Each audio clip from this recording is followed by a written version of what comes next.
So hello everyone. So we wanted to start proceedings on time. So my name is Johan Hevagama. I'm a Japura alumni, passed out about a couple of decades back, and we have a couple of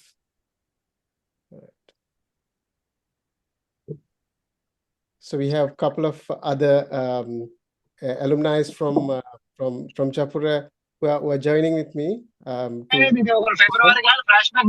So can I request all of you to maybe I'll go to the mute. Okay, right. I think everyone is on mute now. So let me kind of start the proceedings by welcoming our panel of our esteemed panel today.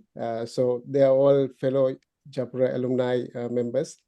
So we have Eranga Patirage, who's a VP HR. He's a very senior HR professional. His background is in HR, but same time he has a very good understanding about tech domain because he has been partnering tech setups for a long time. So welcome, Eranga. Thank you. Then we have Rakshita Hitibandara. So he's a Dr. Rakshita Hitibandara. He's from Bath University. So he's an associate professor, and he's from education sector, as you can see. So he's very passionate into education sector, academia. So today we will be having a little bit of an addition versus the last time. So welcome, Rakshita. Hi. So then we have Ranjiva Veeravardhana. Ranjiva is a banker. He's a very senior banking professional, been worked with senior kind of very large corporations. So today his expertise would come very handy, giving some insights around banking and finance profession. So welcome, Ranjiva. Thank you, Johan. Right. So before we get into the session, I want to start the proceedings with, this is after 13 months. So we had our first career sessions at the inception of Japura Alumni. So it was a fantastic start for the Japura Alumni in the UK. And we are the first alumni body from any university in Sri Lanka to have this sort of gathering. We have grown immensely, close to about 400 members in the WhatsApp community. Last year we started with a gathering, get together. So that was very successful. Just before the get together, we had our first career session. It was timely that we did that because a lot of people were looking for support, help. So we are back today, similar circumstances, but we had a lot of events in the meantime. We had a couple of sessions supporting people on various subjects. So after about a year, we thought it's best that we get back to career focus on careers. So the other thing is that we are just about to get together again. We have a fantastic event coming up, 2nd of November. We have Unity of Elegance, a get together or dinner dance this time.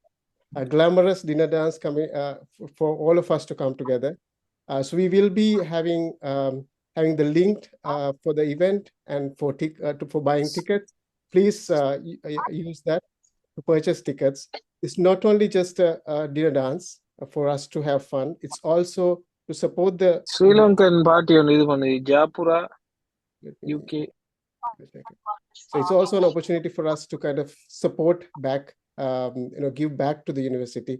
We are going to have a refurbishment of a university canteen, and it's an opportunity for people to get together and build have social engagements, etc. It's a fantastic opportunity for people to come together. So we are going to work on that. So please purchase your tickets, and we'll be talking about the dinner dance later on. So let me straight away get into the subject today. So it's about careers. So a lot of you guys today, either you have come to the UK very recently or a couple of years back, looking for avenues to get back to professional careers. Some of you are come with professional experience in Sri Lanka. Some of you are here a bit trying to build from the fresh. So we are going to talk about few areas. As you can see, the panel who are there. We will be, before we get into that, I want to run a small poll to understand what's the demographics of the audience today. So let me launch this. Right. So I just want to understand what are the areas you are in. I mean, either you're working currently or you want to get into. So banking and finance, education, tech. Education is academia, tech, business admin and HR, or anything else. I'll give a few seconds more.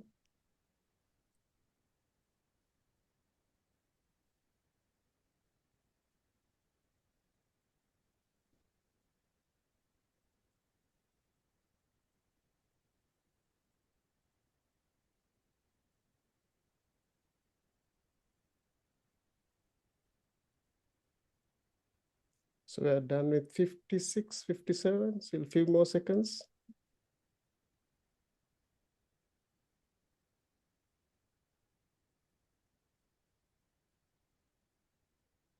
Right, okay, few more.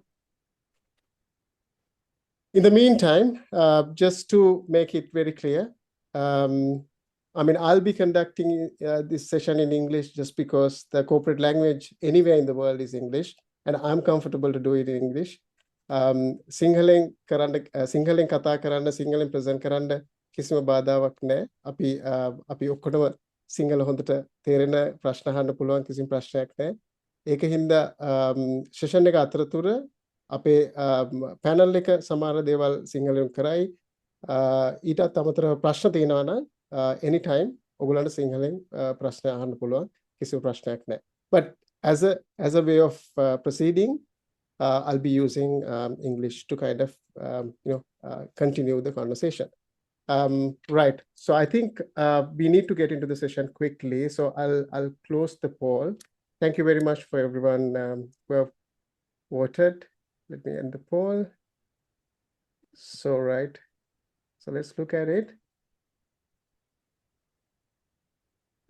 So right. So we have a good cross section of people from banking and finance, education, tech, business admin, HR, and anything else. So seems banking and finance, Ranjiva is a majority, along closely Ranga with tech, and then education and HR. So right. So I think our panel can represent this quite well.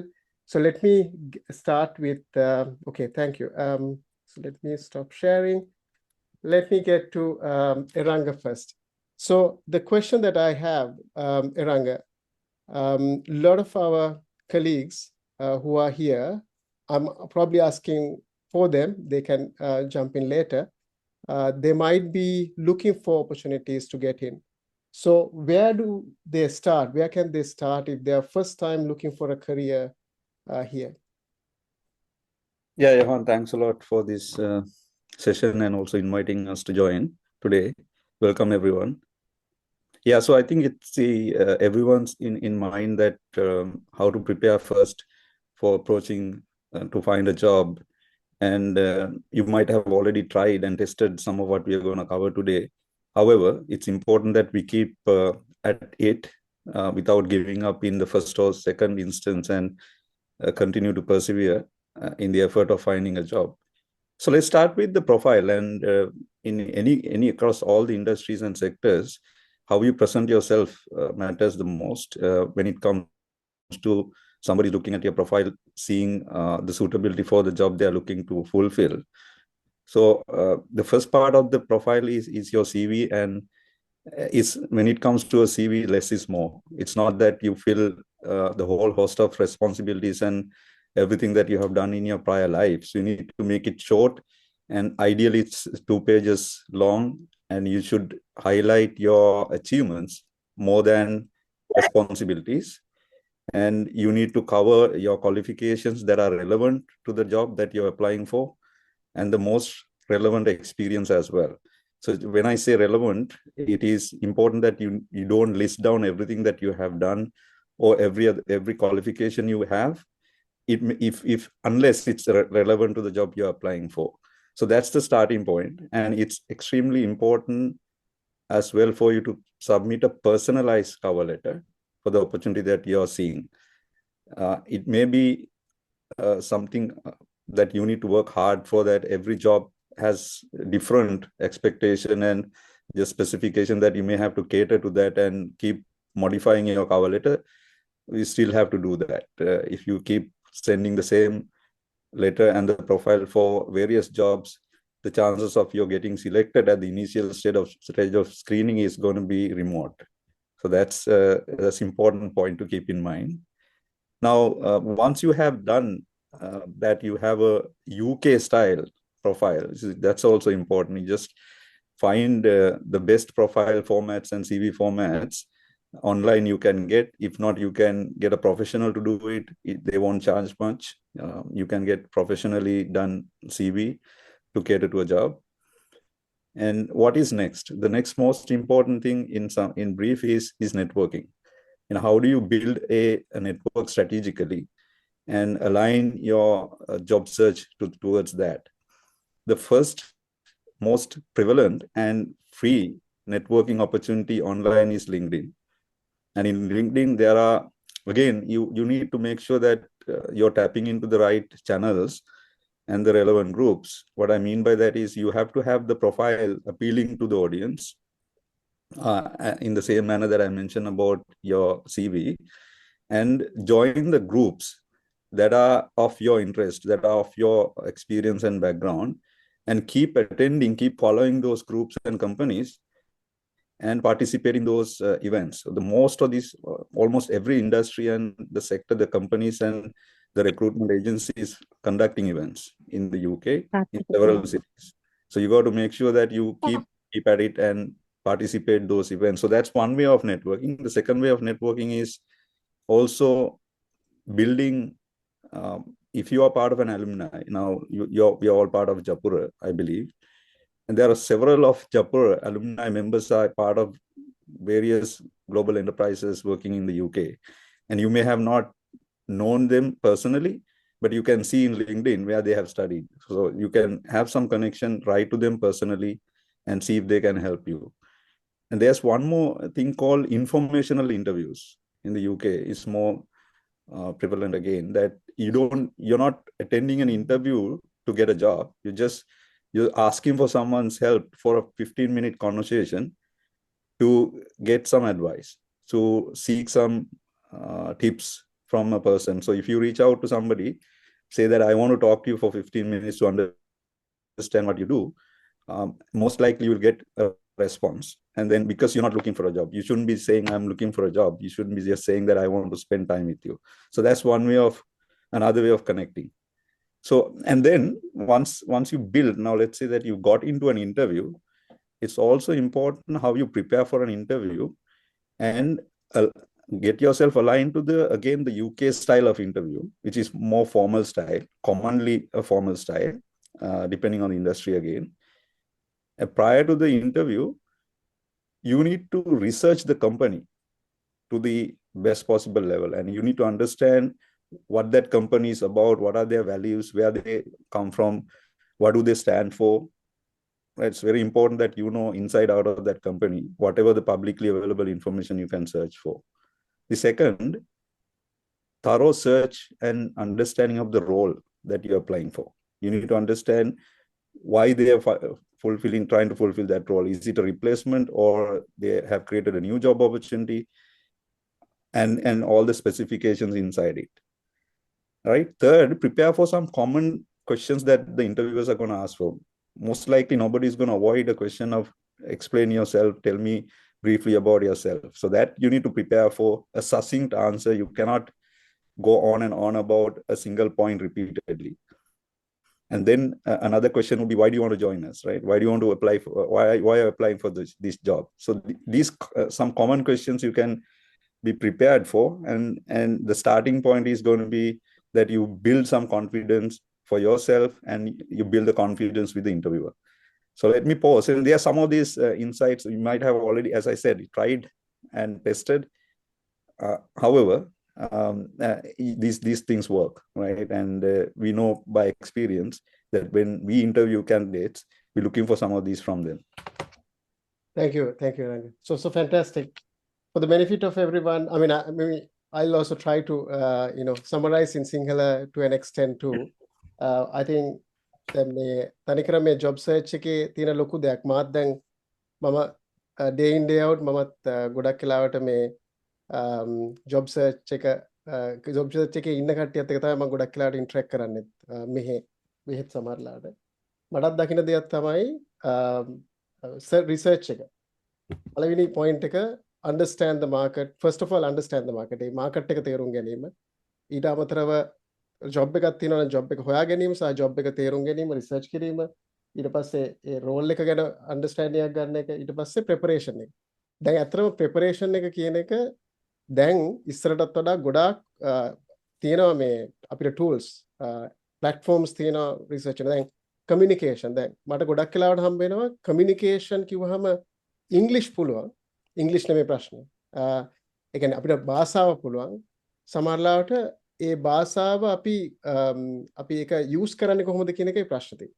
I mean, just to kind of give you an example, most of the time we come with maybe this happens to a lot of people who have experience. And I think that's what my experience is like. If you have particular experience, you're trying to tell everything that you have. But at the end of the day, what matters is not that. So you need to cater to them. They are looking for someone. It's like they have someone in their mind. They are looking for that person. So you need to give that. So more you understand them, what they're looking for, and how can you probably prepare for that and pitch for that. I mean, there are a lot of tools, the basic tools that you need to understand. But how do you kind of cater to that? The preparation is exactly important. So yeah, so just to build on that quickly, it's now it's common that we get nervous and then we tend to speak more. So it's important that you speak less, and even if you cover a part of the question, which is fine, rather than you offering more information which are not relevant to that question. So if you're excited early part of the interview, just go slow and give short answers, not very lengthy, long winding answers. And then you can build on it later. If the interviewer is not satisfied, he or she is going to come back and ask that question again. It's not that he or she is going to decide you don't know much about it. They will come and ask again. So you have that opportunity. Fantastic. So before I go to Ranjiv, I'll tell you one thing about that slowness. I actually play that to some people and show. I came into 2015 from Sri Lanka to here through a company. So I know how I was, and I had to change myself when I came in here to work. And then I have realized biggest thing, because I recruit in that market too, in Sri Lanka too, and here, we are quite fast in our communication. The way that even in English, we are quite fast. So that because of that speed, the way that we speak now, right? I mean, I got used to it, and you got used to it. A lot of us have got used to it. Being able to kind of communicate effectively, taking pauses, enough pauses, and not talking a lot, we efficiently communicate. Is that right? Right.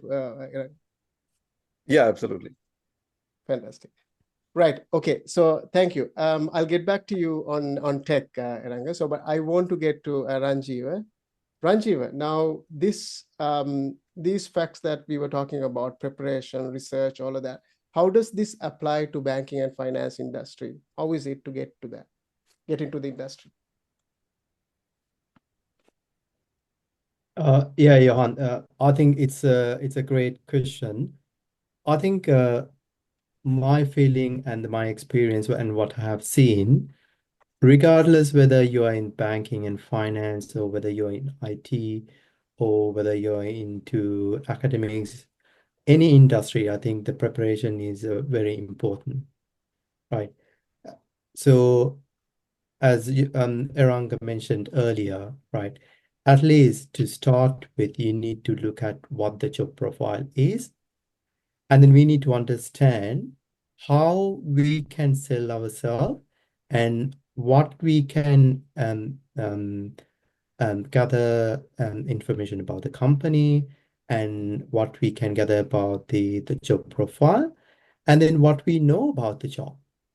Sometimes you might have the best and the work experience in the whole world, but it's all about how we can go and sell ourselves, and then how we can convince the recruiter that we will fit into their role and what they're looking for. So I think that's where the preparation is key. So first we identify, okay, what is the job that we are going to apply, whether we can really cater our skills to match the job requirements, and how we can go and tell the recruiter that we are going to be a perfect fit, or how we can provide them our skills and expertise. So I think that tells you something, that how much preparation is important. We can't just go for an interview, just look at the CV just 10 minutes before the interview.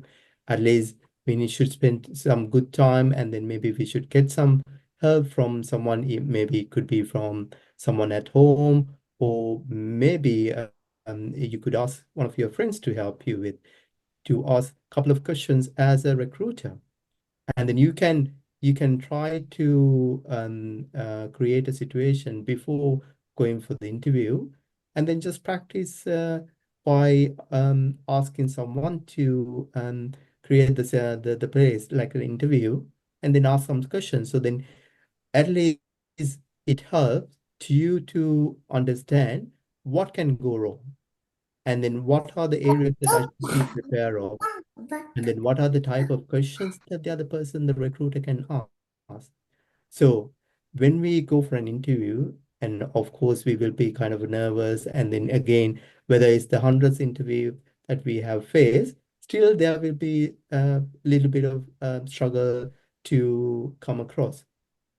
The best way to do that is through the preparation, and then try to avoid as much as possible any issues upfront before going for the interview. So the preparation is very important in that aspect. Right. This is all good. So now everything that you have spoken about, very generic preparation, research. I think some of these people our guys know. Some of these things they need help with. However, there's very important question now. These guys have been here as students, student dependents, got to post-study work visa, maybe visa running out, desperately looking for options. Now, that's why like we have 100 odd members here, because I know like a lot of people are in need of support. So tell me, like if someone wants to get into banking and finance industry, how can they do that, and what are their chances? Yeah, I think as you know, the UK is one of the biggest service industry, and especially the banking and insurance are there's a lot of opportunities available. And what we need to keep that in mind, and the banking and finance both, and everything has evolved around the latest technologies, AI, and all the data mining and the data lakes and everything. So what we should do, we should look at, to start with, Eranga mentioned, like there's a biggest opportunity available for us, LinkedIn. And a lot of professionals are already in LinkedIn, and we can pinpoint and we can track down and the professionals that works in the banking finance sector. So also a lot of companies have now started, especially after the pandemic, posting their job vacancies in LinkedIn rather than going through the recruitment agents. And so you can easily find the available job opportunities through LinkedIn.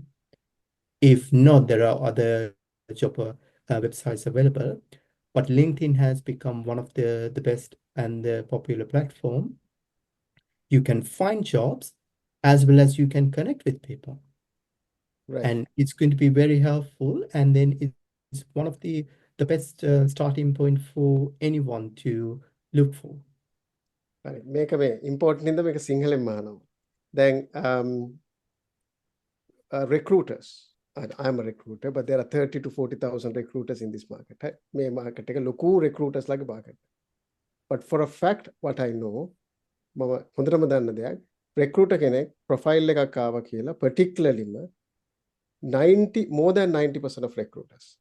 ඒගොල්ලන්ගේ place කරන්න බැරි තරම් ඒගොල්ලෝ entertain කරන්නේ නැහැ. මේක තමයි ඇත්ත. තිත්ත ඇත්ත. එතකොට විශේෂයෙන්ම PSW ඉන්න කෙනෙක් මේ මාකට් එකේ එම්ප්ලොයි කරන්න කෙනෙක් ප්ලේස් කරන්න අමාරු කෙනෙක් රෙක්රූටර් කෙනෙක් එන්ටර්ටේන් කරන එක රංජීව ගොඩක් අඩුයි. ඒකට බැංකින් ඇන්ඩ් ෆයිනෑන්ස් ඉන්ඩස්ට්‍රි එක ඔයා කියන විදිහට රෙක්රූටර් කෙනෙක්ට පුළුවන්ද මේ අපේ කෙනෙක්ට ගිහිල්ලා කතා කරලා ඔපචුනිටි එකට පිච් කරන්න. I think ඒක ඇත්තටම අමාරු දෙයක් නෙමේ. ඒක ඇත්තටම තියෙන්නේ ගොඩක්ම අපේ අතේ. අපි කොච්චර කොන්ෆිඩන්ස් කොච්චර අපිට ඒක කරන්න ඕනිද කියන එක තමයි ඩිපෙන්ඩ් වෙන්නේ. ඔකේ පුළුවන් ඒත් ඔපචුනිටිස් තියෙනවා. වට එක්සැම්පල් එකක් තියෙනවද? මොනාරි ඔයා කිව්ව එක්සැම්පල් එකක් තියෙනවා කියලා. ඔව්. මම ඇත්තටම දන්න හොඳම එක්සැම්පල් එකක් දෙන්න පුළුවන්. මම දන්නේ කෙනෙක් ඒ වගේ ඇත්තටම ලංකාවේ බැංකින් සම්පත් බැංක් එකේ වැඩ කරපු කෙනෙක්. එයා සම්පත් බැංක බ්‍රාන්චස් වල මුලටම ඇසිස්ටන්ට් මැනේජර් හැටියට මුලටම බැංකින් ට්‍රේනි හැටියට ජොයින් වෙලා ඊට පස්සේ බ්‍රාන්ච් මැනේජර් වෙනකම් දිගටම ගිහිල්ලා ඊට පස්සේ එයා දැන් අවුරුද්දකට දෙකකට කලින් මේට ආවා. ඒ සේම් රූට් එකේම තමයි ආවේ PSW රූට් එකේ ඇවිල්ලා ස්ටුඩන්ට් විදියට ඇවිල්ලා ඊට පස්සේ ඇත්තටම එයාගේ එක්ස්පීරියන්ස් එකත් එක්ක එයා ජොබ් එකක් හොයන්න පටන් අරගෙන ඊට පස්සේ එයා මට එක සැරයක් කතා කළා මම දැන් මේ කියනවා වගේම මම කිව්වා LinkedIn එකේ බලන්න ඒ වගේම අනිත් ජොබ් පෝස්ට් වල බලන්න.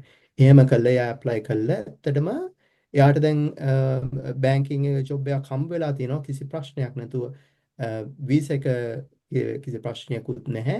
එයාගේ එක්ස්පීරියන්ස් එකයි කොන්ෆිඩන්ස් එකයි එයාට මම කතා කරා ඊට පස්සේ කොහොමද ඔයා ඇත්තටම මේ ජොබ් එක හොයාගත්තේ කියලා. එයා කියපු මේන් දෙයක් තමයි එයා daily at least මං හිතන්නේ 25කට 30කට වැඩිය daily එයා CVs දානවා. CVs දාන ගමන් එයා එකම CV එක පෝස්ට් කරන්නේත් නැහැ. එකම CV එක නෙවෙයි. ඒක තමයි මම අහන්නේ. එකම CV එකක් නෙමෙයි. එයා ප්‍රොෆයිල් එක රික්වයර්මන්ට් එක බලලා එයාගේ CV එක වෙනස් කරලා එයා ඇප්ලයි කරනවා. මොකද ගොඩක් මෙහි දැන් තියෙන විදිහට එරංග ඉස්සෙල්ලත් කතා කරා ගොඩක් ටෙක්නොලොජි ඇඩ්වාන්ස් රික්‍රූටර්ගේ අතට හරි කම්පැනි එකේ අතට හරි යන්න කලින් ගොඩක් ඔටෝමේටඩ් ස්ක්‍රීනින්ග්ස් වෙනවා. yes මම හිතන්නේ අපි ඊට පස්සේ මේ ගැන ගොඩක් කතා කරනවා. එතකොට ඒ ස්ක්‍රීන් වෙලා CV එක අතට යන්න තමන්ගේ CV එක මැච් වෙන්න ඕනි ජොබ් ප්‍රොෆයිල් එකේ රික්වයර්මන්ට්ස් වලට.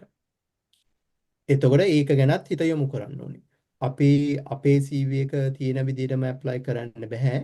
අපිට වෙලාව යනවා කියලා අපිට ජොබ් එක ඕන නම් අපි බලන්න ඕනි ඕකේ කොහොමද මේ මාකට් එකේ ස්ක්‍රීනින් එක මුලටම ඔපරේට් වෙන්නේ. ඊට පස්සේ ඕකේ කොහොමද අපි ඉන්ටර්විව් එකක් ගන්න. එහෙම. එයා ඇත්තටම කිව්වා එයා ඩේලි ගොඩක් ජොබ්ස් වලට ඇප්ලයි කරා. එයා ඒක එක සමහරලාට පොඩ්ඩක් එකක්වත් ෆීඩ්බැක් එකක් හම්බ වෙන්නේ නැහැ. බට් ඒක ගිව් අප් කරන්නේ නැතුව දිගටම ඇප්ලයි කළා. ඊට පස්සේ කොහොම හරි යාට ජොබ්ස් ඉන්ටර්විව්ස් දෙකක් ආවා. එයා ජොබ් ඉන්ටර්විව්ස් දෙකටම මුලටම හොඳටම ප්‍රෙපෙයාර් වුණා. ප්‍රෙපෙයාර් වෙලා මම කිව්වා වගේ ෆැමිලි එකත් ඉන්වෝල්ව් වුණා. ෆැමිලි එකෙත් ඉන්ටර්විව් පැනල් එක හැටියට මේව කරා. ඊට පස්සේ යාළුවන්ට එක්කත් එකතු වෙලා ක්වෙස්චන්ස් අහලා ඉන්ටර්විව් එකට ප්‍රෙපෙයාර් වුණා. එහෙම ප්‍රෙපෙයාර් වෙලා ඇත්තටම රවුන්ඩ්ස් 3කින් පස්සේ මේ එයාට හොඳ බැංක් එක මම දන්න එයා ඇත්තටම හොඳ පොසිෂන් එකක් කට දැන් ඇත්තටම වැඩ කරනවා. ඉතින් මම කියන්නේ lot of confidence එක තියෙන්න ඕනි and අපිට කරන්න ඕන කියලා තියෙන කම තියෙන්න ඕනි. ඒ දෙක තියෙනවා නම් අනිවාර්යෙන් මම කියන්නේ opportunities ගොඩාක් තියෙනවා banking industry එකේ and insurance finance industry එකේ. මම හිතන්නේ කිසි ප්‍රශ්නයක් නැතුව අපි ලංකාවෙන් ආවද අපිට experience මෙහි experience එකත් එක්ක match වෙන්න පුළුවන්ද නැද්ද එහෙම හිතන්නේ නැතුව අපි ගැන තියෙන skills අපි කොච්චර confidence එකකින් sell කරන්න පුළුවන් නම් ඒක තමයි ඇත්තටම වැදගත් වෙන්නේ. Thanks, Rajiv. Api, in the interest of time, we'll quickly move to Eranga and then I have to move to Rakshita. I think we are running a little late. I'll come back to you about banking and finance after Rakshita's. Yeah. Eranga, question on tech. Tech industry is a difficult industry right now from last year. End last year, isn't it? So we all know it's struggling. However, how is it? Like, where are the gaps? Where are the areas that people can find opportunities, get in? Yeah, no, thanks for that question.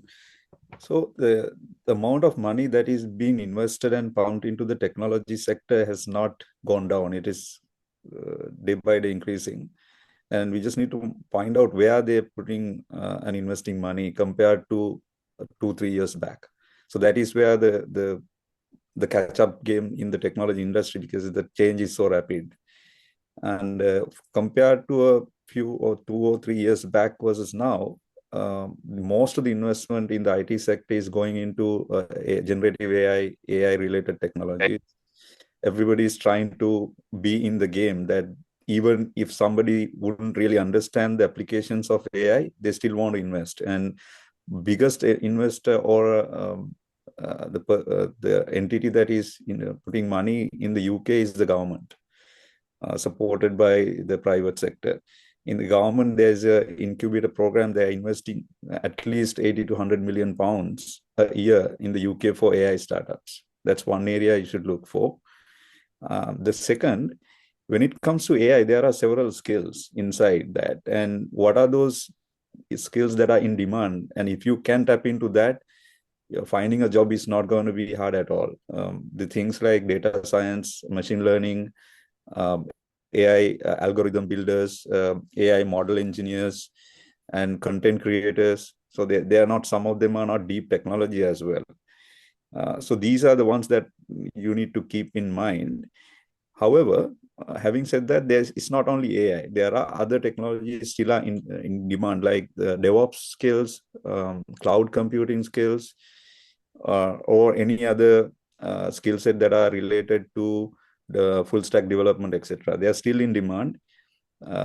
What I mentioned was that the switch that has happened where the AI is in more demand compared to everything else.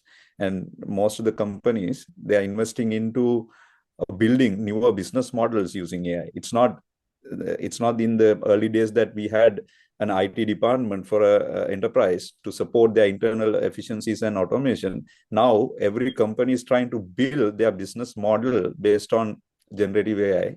So therefore, that is where the money is going. The second point, in the UK, I'm just trying to contextualize this.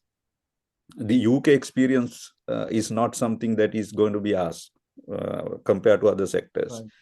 Right? It's not the most important thing. The most important thing is do you have those skills?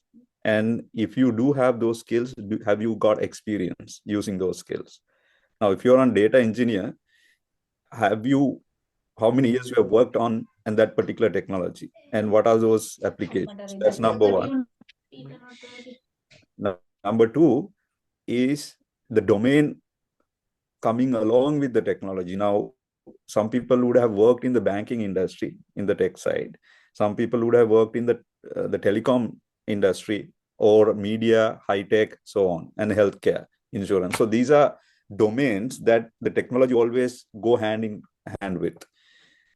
So if you have that, if somebody is looking for a data engineer, but that enterprise is a banking or a bank or a financial institute, they would want that domain understanding as well. So if you got the pure technology experience in several industries, not one dominant, better to get some domain knowledge through certain specialization, isn't it? So specialization is a mandatory. You don't have to go to university to learn that. There are so many opportunities to get knowledge now. There are so many online programs that are free. The LinkedIn offers programs, Coursera offers programs. You can go online and find those programs. And if you go with a combination of a technology which are in demand and a domain, chances of you getting selected is much higher. right? So there's one thing to add. Something that I learned. I mean, I actually facilitated through a cybersecurity expert. I did a session. I got him to do it. Something that I learned is a very senior guy who has worked with large companies. You don't even have to be techie to get into cyber sometimes. There are areas like GRC where your domain expertise comes very handy for you to transition to cyber. Cyber, for example, even data should be similar. You learn a little bit of data skills, but you have the domain understanding.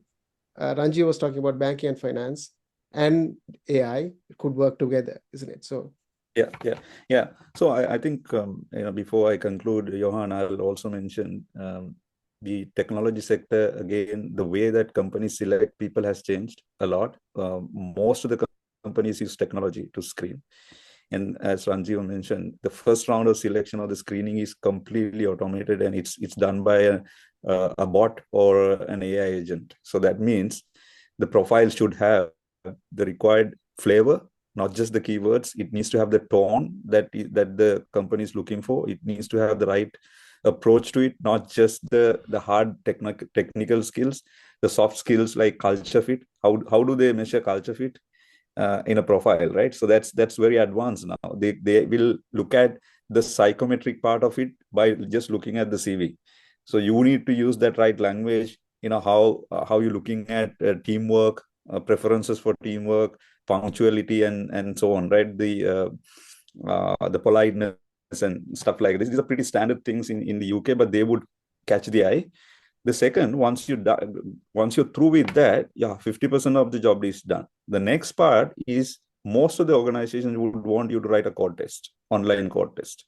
So you cannot avoid it, right? Whether you like it or not. can ChatGPT write you codes during that? No, absolutely not. Now you would think that you will not get caught by searching, or on the side you have ChatGPT answering. There are these high-end forensic surveillance systems that companies deploy now. So you cannot, and if you do it, you might get 100%, but they will fail you. Right? So just be authentic. Make sure that I have experience of a candidate who has done that, and they rejected. And then we use this technology, Johan. We can also detect the eye contact, and if I'm looking like this, that means somebody is on the side helping me. That can also be detected. So let's not go very deep into that, but it's important that you pass the test. Once you've done that, if you are attending an in-person interview or a video interview, they're not going to test you technically anymore. So you don't have to get prepared to answer deep technical questions in the interview again. Most likely they're going to test you how you're going to be fitting into their culture, their organization, and how well you know them and how desperate you are. You need to show that. I think Ranjiv also touched upon it. You need to show how hungry you are for the job. You need to show your enthusiasm and commitment for it. And that needs to come with the passion, that needs to come with confidence. And the companies, even we select technologists and engineers and developers more for the attitude and more for the culture fit once the preliminary testing stages are through. So if you're meeting an HR manager or HR head after the technical interview, they're not going to test any of that technical specifications for the job.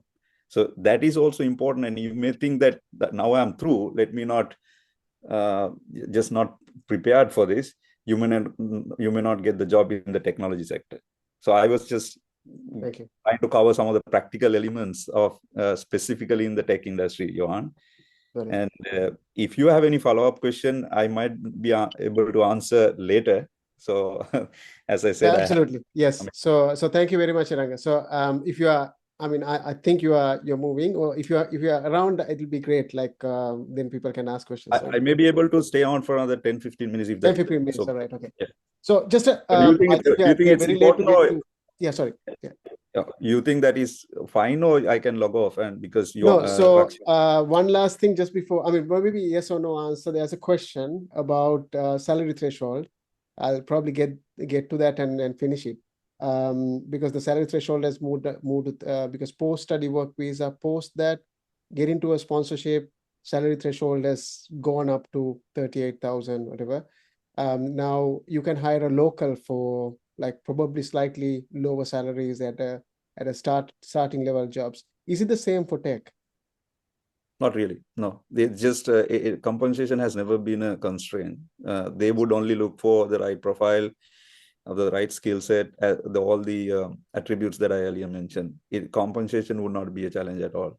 And Right. you should not play lowball as well. You should not be asking for lower salary.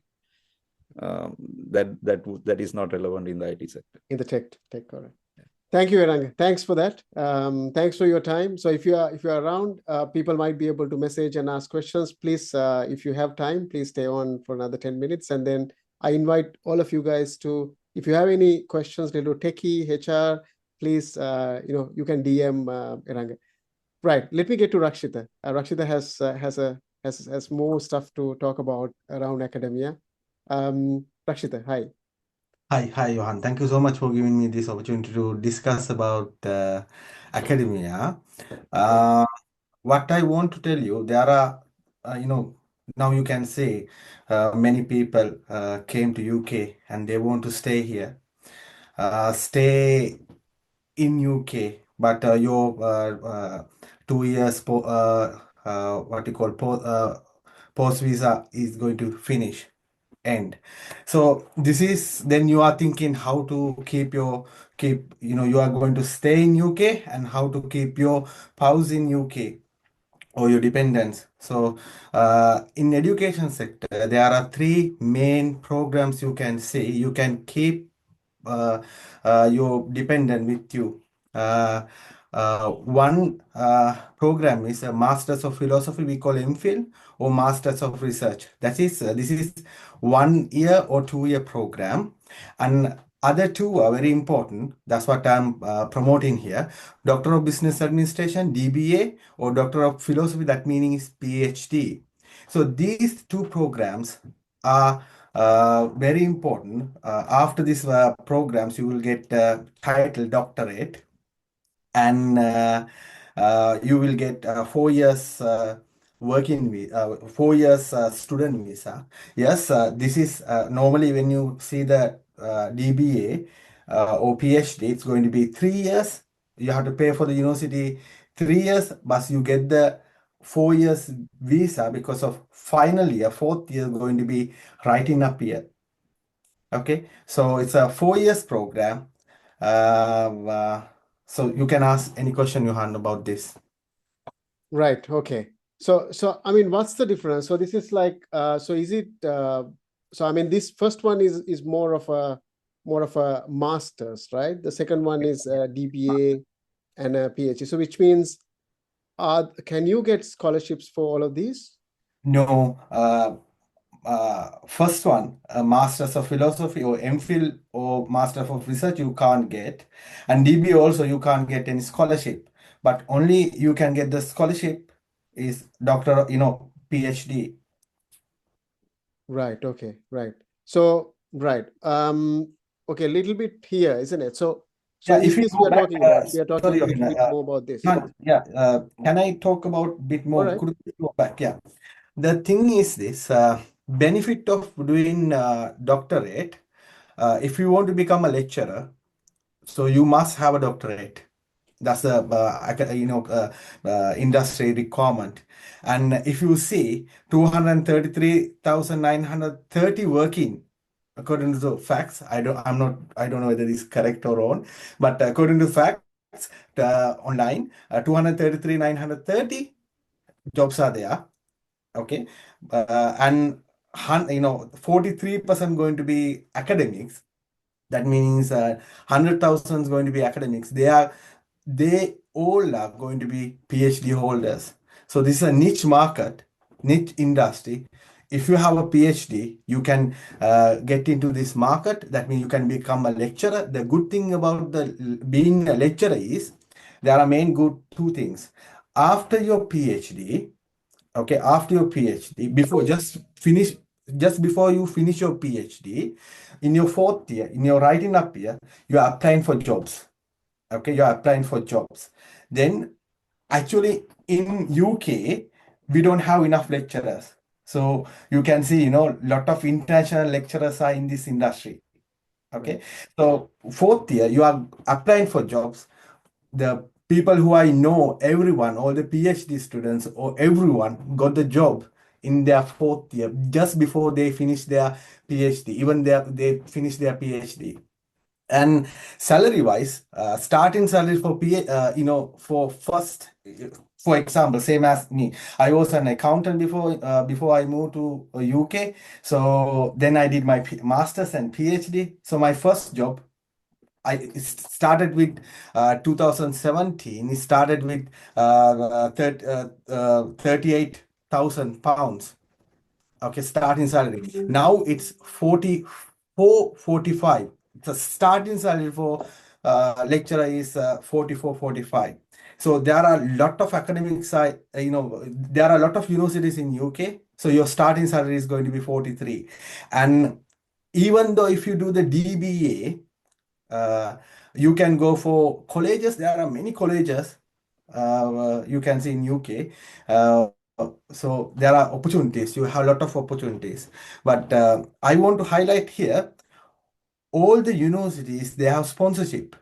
So when you're applying for job, you don't have to worry about whether you are going to get the working visa or not, because they are providing you. They are not asking that question whether you need the working visa or not, because they have sponsorship, enough sponsorships. So this is many people, they don't know this route. Actually, this is a very good route.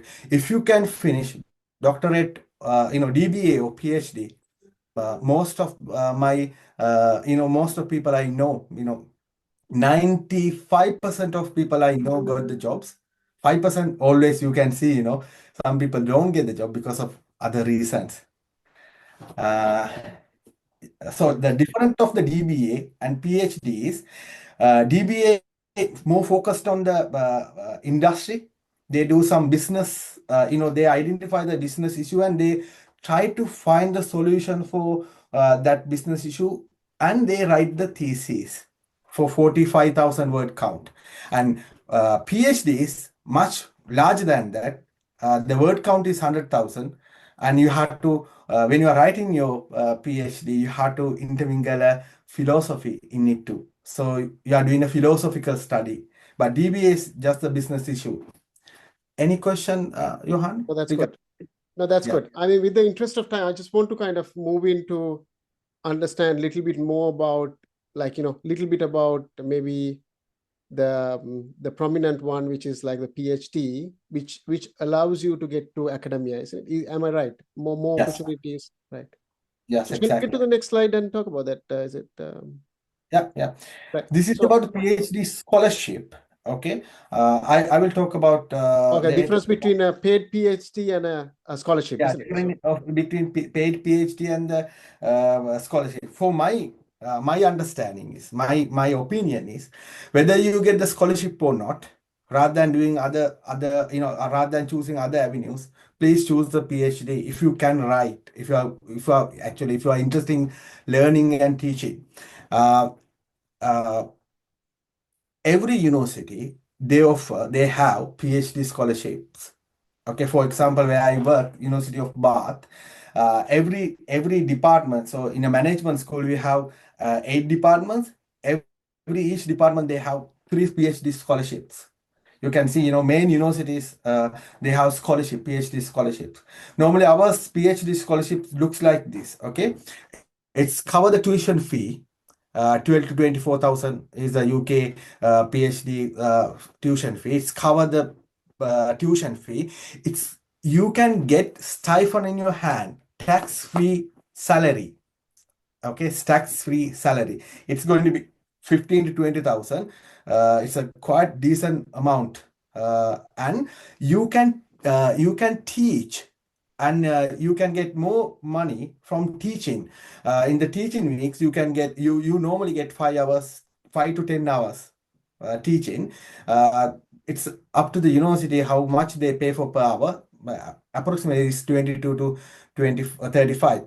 Top of that package, you get research cost 3,000 to 6,000, conference and traveling cost 2,500 to 3,000. And more than important thing is, if you are a PhD student, you get to, you get chance to do PGC, postgraduate diploma for teaching, higher educational teaching. So normally, if you want to do that diploma in outside, you have to pay 9,000 to 15,000 pounds for that PGC. So you get that, and plus you get 4 years visa. And what I want to highlight here, for example, if you are a student, you did 1 year, you spend 1 year for your studies, your masters, then next 2 years you can get a post-study working visa. Then at the end of the third year, second year of your post-study, if you start your PhD, it's going to be 4 years PhD. Okay, then it's 7 years. So 7 years you can stay in UK. That meaning if your dependents stay in UK for 7 years, children's yes. So there is so I think there is a little bit of an immigration, thing that we might not be able to completely confirm, but there is that's what I'm saying. Please consult with these lawyers. We are there not is a possibility of there is a 1 year possibility rule. if you stay in 7 years in UK, your children can Not through your straightforward, children but can there get- is a possibility, isn't it? yeah, there is a possibility through your children you can get the PR. So, So okay. yeah, next slide, please. So just a little bit of a notice to everyone. I think we are kind of. I think this is fantastic stuff. Very interesting stuff. This is a completely new avenue that a lot of people wouldn't have, kind of thought of. So I want to apologize a little bit to everyone that we might go past the time that we planned. Maybe we'll need about 15 minutes extra to accommodate questions, and we'll try to kind of complete the academic route quickly. So the kind of can you please all right, okay. So in terms of the profile, like, can anyone do that?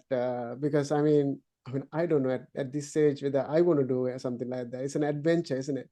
So what's my profile if I want to do it? Yeah, if you want to do a PhD, the minimum qualification to do the PhD is if you have masters and undergraduate. It doesn't matter what are the grades you got. You can do this, okay, for paid PhD, okay. But if you want a scholarship, scholarship are very competitive. If you want a scholarship, you have to have for your undergraduate 2:1 minimum, master's distinction. If you have a 2:1 for undergraduate, the master's doesn't matter if you have a distinction or not. But if you want to compete, you should have a distinction. So you have to have strong academic profile for applying for scholarship, and same as you have to have research profile. We don't call it strong research profile, some research profile. If you can publish, if you have any publication in ABS ranking, journals, that's great. But if you don't have any research, my advice is please publish your undergraduate research thesis, dissertation, or master's dissertation in anywhere in the journals. For example, University of Colombo, University of Open University in Sri Lanka, Kalania, Japura, we all have different type of journals. So publish there within this time period. Right. So just to make it very clear, so anyone with a master's can do a PhD, but that's a paid PhD. But if you need a scholarship, you need 2:1 and a master, or 2:1 with a distinction in a master. Can they do with a normal degree and a distinction in masters? Yes, if you have a good research profile, then it's balancing, it's like balancing. Right.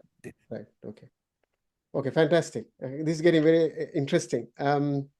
So okay, how do I do that? So I have the profile. So how do I do it?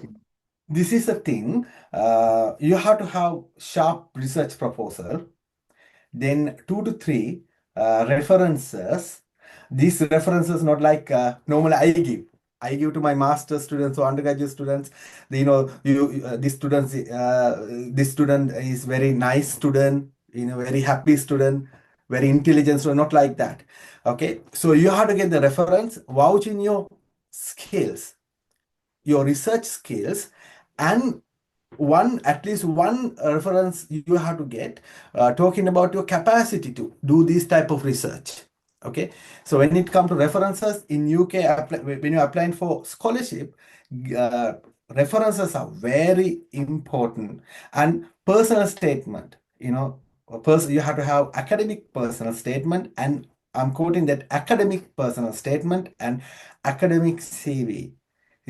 Academic CV is different than normal CV. Academic CV, you put the qualification top, then your research interest, research second, then working experiences.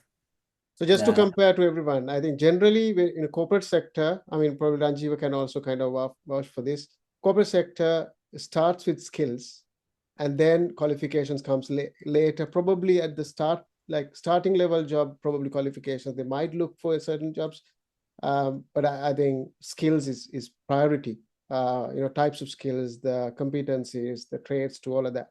But what Rakshit is saying is, in an academic CV, you need your academic profile first, right? Exactly. Okay. Yes.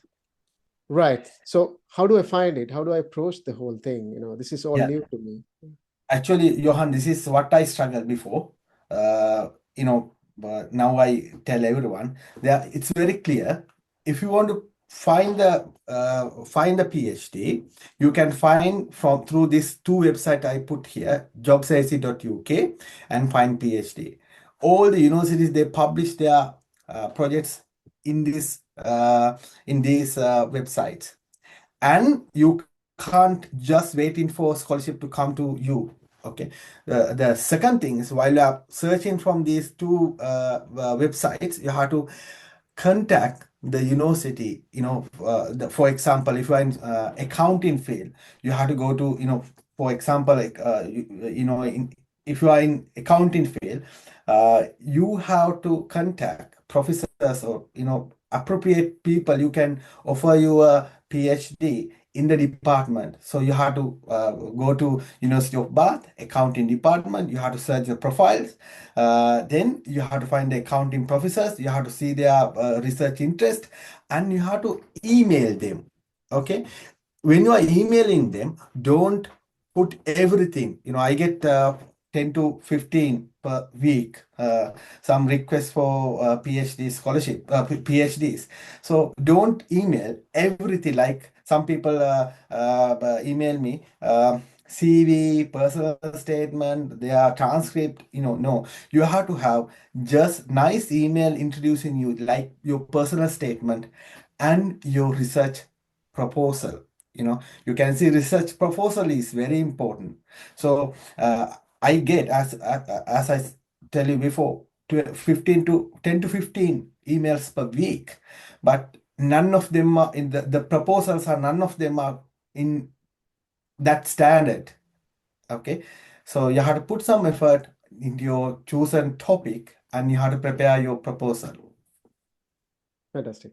Right. So, okay, now this is probably the most important slide, right? I mean, some of these people, right, like I meet a lot of people who are desperate. Like, I need something. I only have 6 months. I only have 9 months. I only have 1 year. So, is this the most important? Yeah, if you are going to do the paid PhD, okay, in April, May, you can apply for PhD with some kind of some standard of proposal, and you can contact directly the academics, and you can express that you are looking for paid PhD. Okay. Otherwise, if you are searching for scholarship, you are applying for scholarship, the scholarship window starting from this mid-December to end of April. So this is a window. Before that, this is a good time. I'm really happy to have this conversation now, because this is a exactly good time. Now you have to prepare. Now you have to prepare until December. You have to make your research proposal, and if you don't have any research, you have to start writing a journal article. You have to convert your dissertation, master's thesis into journal article, and start publishing it. And you have to prepare for apply. Then when the window started, you have to apply for PhDs. So it's not, I'm talking about You are applying for mid-December to April for next September. Okay, 2025 September Right. intake. But if I have 6 months in the country, can I apply for a PhD now? Like I mean, I'll ask about the money, but first of all, can I apply if I have money? Yes. Some universities, like small universities, like where I worked before, Teesside University, they have 4 intakes Right. per year. So they need more people who doing PhD, but they are not offering any scholarship. Right. Yes. So economics, when it comes to economics, I mean, like, coming to this country, we spend a lot of money. I mean, there's some people pay money. So, I mean, a lot of things we do, right? Yeah. But we don't have money when you come here. We are completely broke, right? We Yeah. sell stuff and all that. That's the reality of a lot of people, right? Yeah. So what's the chances? You say 12 to 20,000 annum for a PhD if you don't get a scholarship. Can you do lectures and manage that money? Like, can you? Not entire amount, but as I told you that per hour, per lecture, per hour, we pay 33 pounds per hour. Hourly rate is very high for for tutors. So they get 10 hours per week. So during the semester they can earn some amount of that tuition fees. Again, I have to tell you that even though the PhD is 4 years, you have to pay for 3 years. Final year we call writing up year. Right, 3 years. So I think within 2-3 If you find a installments. 12,000, you said like cheapest you can find is 12,000, is it? Yeah, in the Gloucester University, Right. Gloucester University DBA is 12,000. That's the cheapest one I DBA, not found. the PhD. Not Maybe the PhD. 15,000 is it the cheapest? Can you find something for 14,000 you can 14,000? find. 14,000 you can find PhDs. Right. So Good thing. 14,000 into 340, yeah, 42,000. Yeah. But can you kind of earn half of that through like lecturing? Lecturing, they get some ways they can find that amount. And good thing is because PhD you get 4 years working visa. Right. So your dependent get 4 years working visa. If he or she wants to find a job, that 4 years is very good. That's good enough. Time period.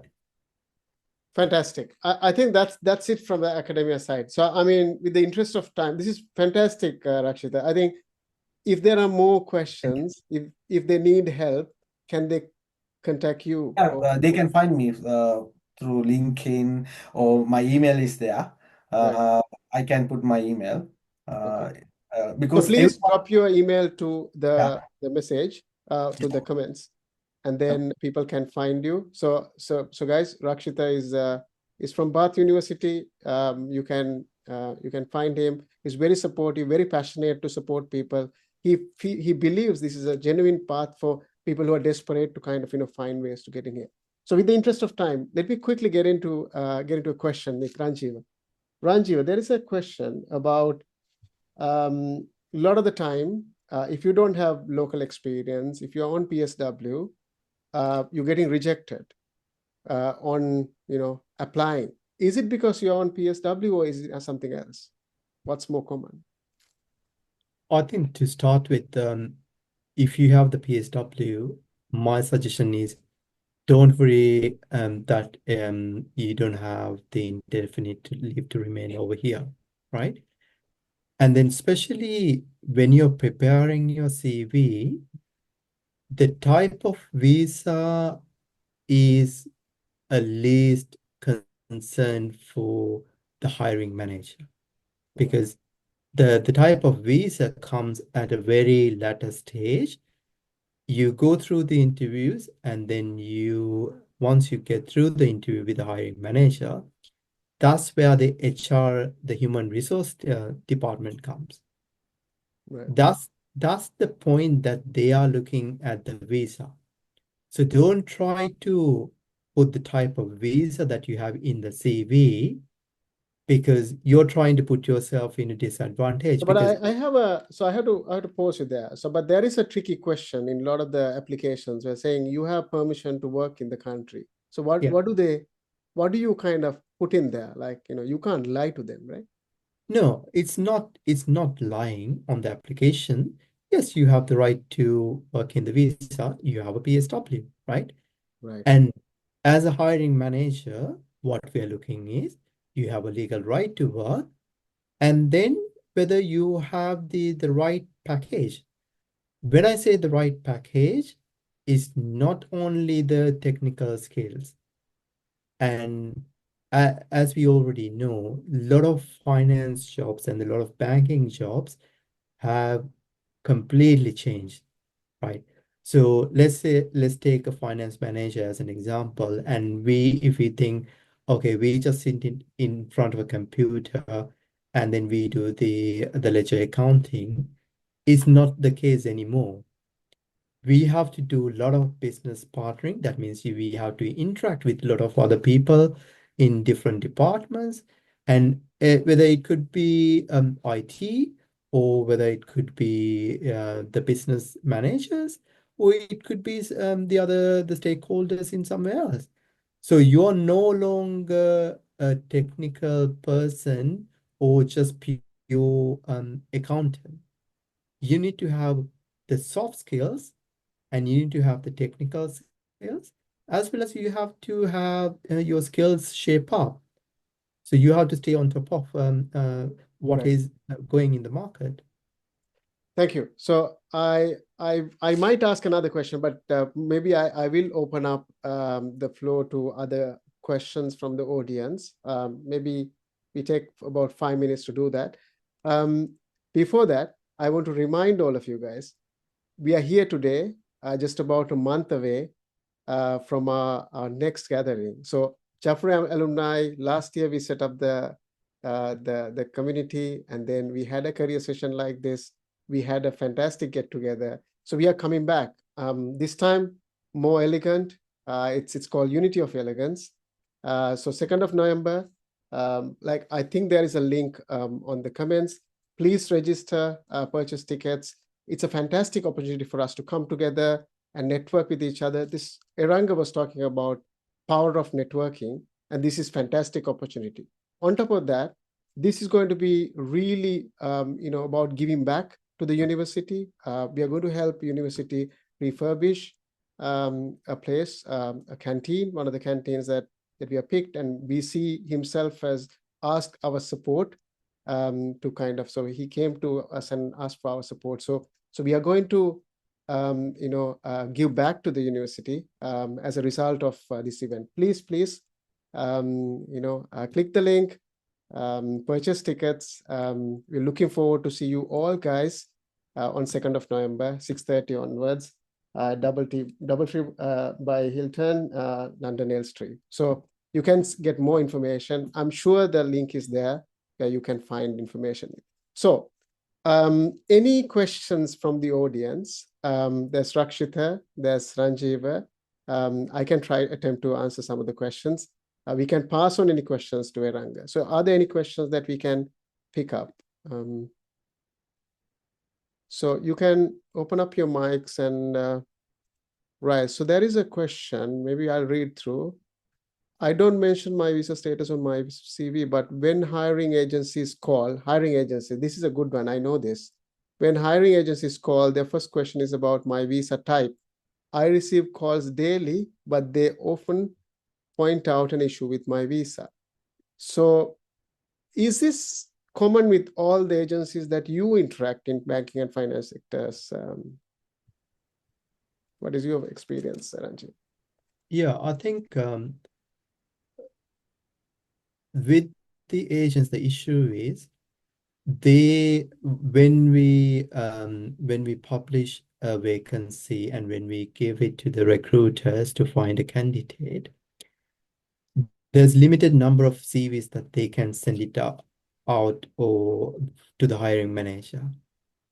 They don't have Right. they don't have the bandwidth or the capacity to send out 100 CVs, because the hiring manager is not going to spend looking at 100 CVs. So the recruiter or the recruitment agent, what they're trying to do is trying to minimize or trying to maximize the chance that they could get a candidate and candidate placed with the job, right? So it's not that there's an issue with the PSW visa. It's just some agents doesn't really understand the visa and they're not really bothered to go through that trouble and lose the opportunity. So that's the issue. So fantastic. So I think you're talking about a lot of large companies who are working with tier one recruiters. I can talk about a lot of the recruiters who are working for SMEs. Exactly same. They don't really understand. So there are two problems. I mean, I've been talking about this. There are two real problems. One, employers not understanding what this PSW and all of those hassle of managing that, and possibility of giving a sponsorship, and whether it's easy or difficult to give a sponsorship. There's a problem about awareness of employers. I'm talking about SMEs. SMEs in the UK consist of 99% of companies in the UK. So your chances of finding an employment with a SME is much greater than a large corporate. So versus going through an agent or recruiter like myself, it's very difficult for you to find land an opportunity with a non-permanent type of a visa. However, as Ranjiva said, you still can get through to the employer, find ways to get through. I'm not saying it's easy, but if you can find, there's definitely greater chances of getting there. Second thing, this is just my experience. I think probably Ranjiva can add to it. People look for sponsorships, but however, the opportunity you need to find first. Sponsorships could come later. So just remember that. So get to the employers, find ways to get to employers, whether it's large or SMEs, get to employers and get an opportunity. Then think about, okay, when you have the experience there, maybe you can find another place with sponsorship. So, right. So there are a couple of questions. I think Rakshita has tried to answer. Is there any way to do a PhD without a degree? Okay, not a PhD, but you have to do a DBA. Right. Yes, Okay. you have to do a DBA. You can do a DBA.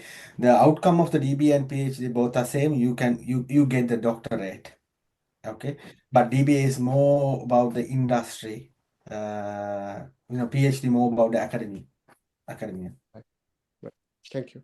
So I'll open up. I will keep it for last 1 minute. I promise to close it with 15 minutes over. So I want to kind of stick to it. Any last questions I would like to take on? And then I'll allow both of you to kind of have last. So are there any other questions? Last question? Right, there is a question. Is there any possibility to work in the bank's SME and marketing section?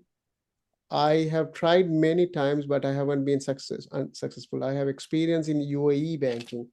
With the international banking experience, how do you kind of find these opportunities? Particularly banks, SME and marketing sections, whether can you find it? Raju.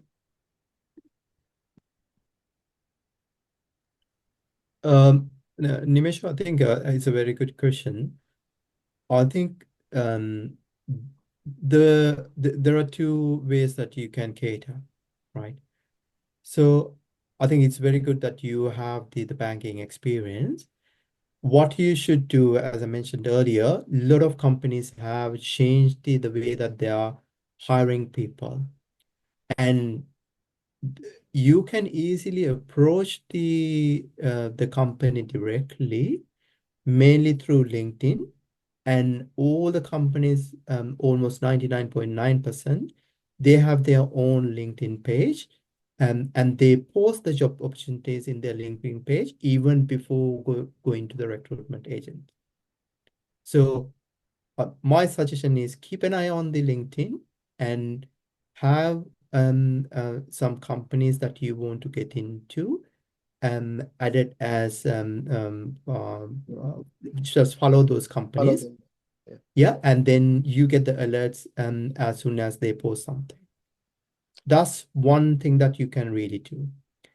And the agents, yes, it's a bit tricky for the same reason that I mentioned earlier, because they want to maximize their chance of getting a candidate placed. So it might be a bit difficult with the agent, but look for the agent that who are specialized in the area that you're looking for. Let's say, for example, if you're looking to get into the banking, there are specialized agents like Michael Page, Hayes, likewise. So try to get registered with them. And there are certain times there won't be any job opportunities available, especially between October to November time, when the corporates or the banks going through their annual plan and the annual budget process, they freeze all the hiring. So you won't necessarily see a lot of job opportunities opening up, but still you should contact the agent, just be in touch maybe once a week or twice a week. Just drop an email and then see, okay, you're still in the market and whether is there anything coming up, right? So then you make let them know that you're already in the market, you're actively looking for. It's another way of showing that you're interested. And what happens when the agents get a job post, and then they will easily contact, they're already in their radar. They will easily send the job out for the top 10 candidates there that they think or in touch with them. Yeah. I think it's a good way to approach. I mean, fantastic answer. I think it's about a lot of agents. I mean, I'm a recruiter, but I don't want to let down the industry. However, majority of agents work like estate agents. They exactly work like estate agents. You go to estate agents saying that you need a house, they won't help you, right? I mean, they can't help you because they don't have a house on the market, right? So they will wait for a house to come onto the market to notify you. So you will be on their email list, mailing list. So they exactly like that. Their job starts the point that they get a job, and then they will look for people. When they look for people, you have to be there on top of their mind. So that's it. Simply like that. So I really want to close the session. It has really gone past our time. There are a couple of questions. What I would say is, like, probably those who have questions, you can stay on the call, and maybe Ranjiva, myself, and Rashita can stay on the call and try to answer. I'll close the session for everyone else. However, you guys can meet all the panel members. Everyone will be there at our event. Unity of Elegance. Remember that. Please find time to come over there. So you're not only networking, definitely you guys need to network. If you're really looking for jobs, you need to find ways to get to people. One would know, other would know some more. And that network in this country is as important as in Sri Lanka. That's my personal experience. So it's really important. Second thing, we really need to give back to the university. And this is our opportunity to do that. And we are here, and there are a lot of people needing support, a lot of students needing support. We are passed out of that university years back, but we really need to give back. So let's do that, guys. Please purchase tickets. See you all there. So I'll close the call, but I'll you guys have questions, please stay on the call and we'll try to answer questions. Thank you very much, guys. Have a good night.